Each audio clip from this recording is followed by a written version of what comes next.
Hi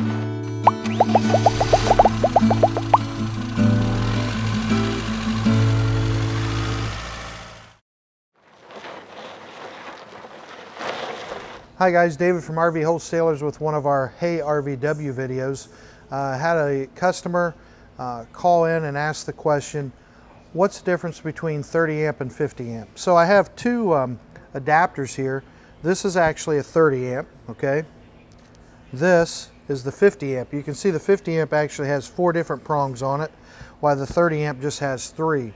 One thing to be careful of, if you have the 30 amp, a lot of people mistake this for a dryer plug, and they will actually get a 210, 220, whatever it is, plug installed at their house, plug their RV into it. Remember, this is 30 amp, and it does a lot of damage to the RV. So make sure you don't go that route. Just because it looks like a dryer cord, it is not in fact a dryer cord. It is still 110, okay?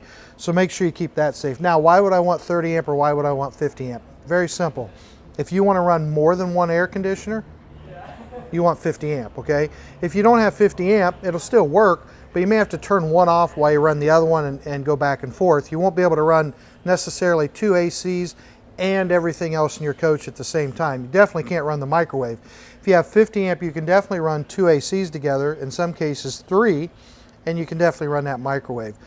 So answer, what's the difference between 30 amp and 50 amp? The difference is what you can run in your coach. If you want to run a lot of things at a lot of times, again, air conditioners are normally it, you get 50 amp. If you're not worried about it, if you're in a northern environment where it doesn't get that warm, you'll be just fine with 30 amp.